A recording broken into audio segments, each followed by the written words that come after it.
welcome to today's video. I'm Jennifer from Jen W Arts, and today Eddie says hi too. In today's video I'm going to talk about the new color pencils from Derwent, the Pro Color, and I'm very excited to try these out, see how they perform.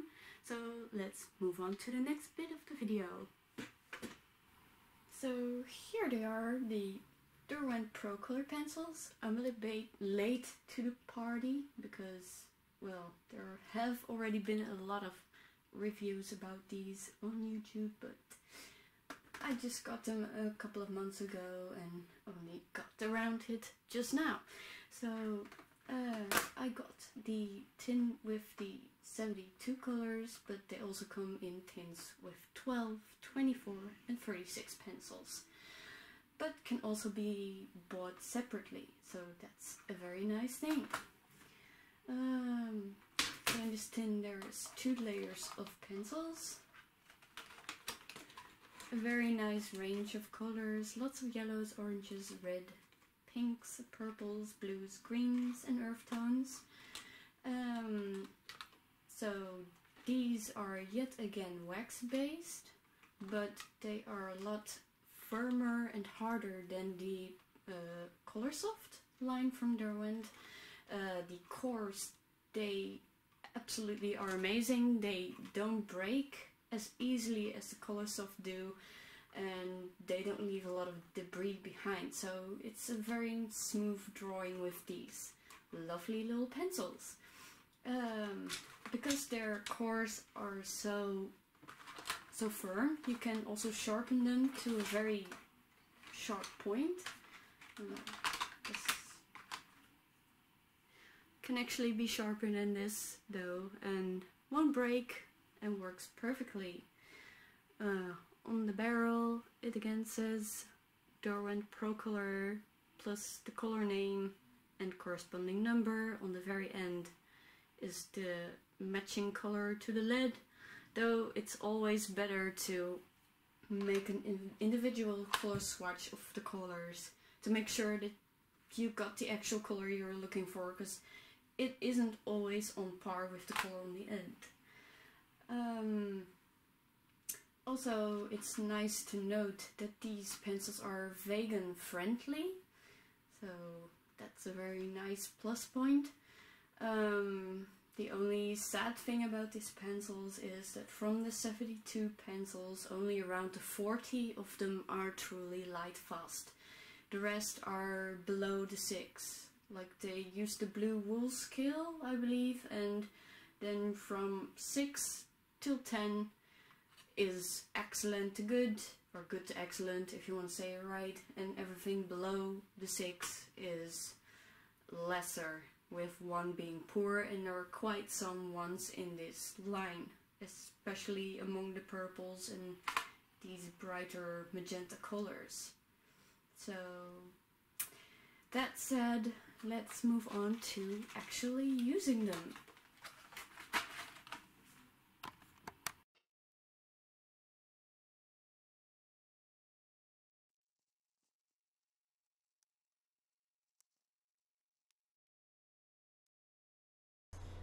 Before I start coloring, I'm first going to sketch out my drawing using a Pentax mechanical pencil. I'm going to draw a simple cat portrait this time, which will be more cartoony than realistic. I just wanted to give these pencils a quick try to see how well they layer and blend. After I am done with the sketch, I erase it a little just so the sketch is barely visible. For this drawing I decided I wanted to use bright colors, as I like to work with vivid colors regularly anyway. So to me it's also important to see how strong and vivid the Pro Colors would be, so I took a couple of purples and magentas and started layering them on the background. I want a kind of gradient effect, so I started with a lighter pink at the bottom and changed to a darker tone when I moved upward.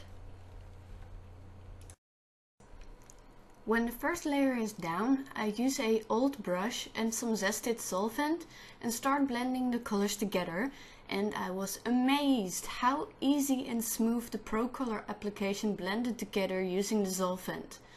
The colors instantly became more vivid and the color transition or gradient effect mixed together seamlessly. I think these pencils blend even easier than my beloved Polychromos with the solvent. I only needed to put in one more layer after the first one and blend that out to get a super saturated and bright background. So moving on to the cat, I continued with the same colors I used in the background to draw the eyes and the tongue. I really seem to draw a lot of pleb cats lately, but I can't help it, it's so darn cute. So while coloring those, I tried to get the same vividness I got in the background, but without the solvent, just by layering and burnishing with the colored pencils themselves. And I found they layer really nicely. The ProColor feel firm like the Polychromos and yet glide effortlessly and saturate the paper with ease. Yet, because they are a harder pencil, they allow for plenty of layering. On Derwent's website, they describe the ProColor as a hybrid of their artists and soft color lines. I never tried any of those two, but to me they feel very similar to the Pablos by Caran d'Ache, which are very nice pencils to work with as well. Also, I noticed the ProColor holds its sharp point shape very well and doesn't need a lot of sharpening because of this. So that means they will last a bit longer than the softer wax pencils. And while drawing this picture, I also found they do not crumble, so they are very clean to work with. Also, none of my pencil lead broke, so that adds to their longevity. So at this point I blocked in the majority of the cat with a yellow ochre-ish color, with a very light hand, and added in some of its stripy markings again with the pinks and purples I used in the background. Sadly, most of the purples and pinks I am using in this drawing have a very poor light fastness rating, but it is okay since this piece is just for fun, so it won't be sold or hung in a gallery. Usually when I store illustrations which I created with fugitive colors or media, I'm storing them in a map anyway, away from the UV light, so they'll stay in a good condition for a longer time anyway, that way. If I were to create a serious piece of art with the ProColors, I'd use the purples from another brand with a good light fast rating, such as the Luminance by Caran d'Ache. With a dark purple, I started to draw the fur texture. Because of the strong and sharp lead, I was able to create very fine and sharp lines with the ProColor pencils. They almost felt like the Polychromos pencils in that regard, so these pencils are amazing to use for finer details as well. Usually this is not the technique I use to create for texture on my realistic pieces, but this one is leaning more to the cartoony genre, so it needed a bit more loose and fun fur texture anyway. It works a lot faster for me than the technique I usually use for my realistic art, and still gives you a soft and furry looking texture. Once I got all the lines in, I go back in with a bunch of ochres and siennas and browns to add shades and to add dimension to make the cat look less flat and more 3D. I just keep layering and burnishing all of these earth tones until I'm happy with the vibrancy of the colors and the depth of the shapes.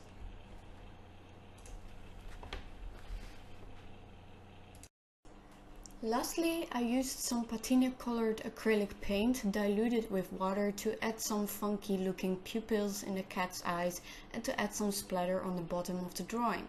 Usually it is not recommended to use acrylics over colored pencils, as pencils make the surface too smooth for the acrylics to grab onto, so they might flake off later. But then again, this piece is just for fun's sake, so it doesn't matter here. I'm not too worried about it. Lastly, I'll be using a mixture of the brush and pencil's titanium white and touch-up texture to draw in the whiskers and the final highlights to finish this piece. So in general, I really like the Pro colors for their amazing blendability and how well they can produce fine details. So I'm totally not regretting my purchase here. The light fastness, however, is a thing they could improve on, I think, because there are purples and pink pigments out there that are light fast. But at least still a good majority of the colors are light fast in this set. Anyhow, we are at the end of the video. If you enjoyed it, please leave me a like. And if you don't want to miss out on any of my future videos, then hit the subscribe button on my channel. Feel free to leave usable feedback or suggestions in the comment section. And as always, thank you for watching and hopefully I'll see you in the next one. Have a good one!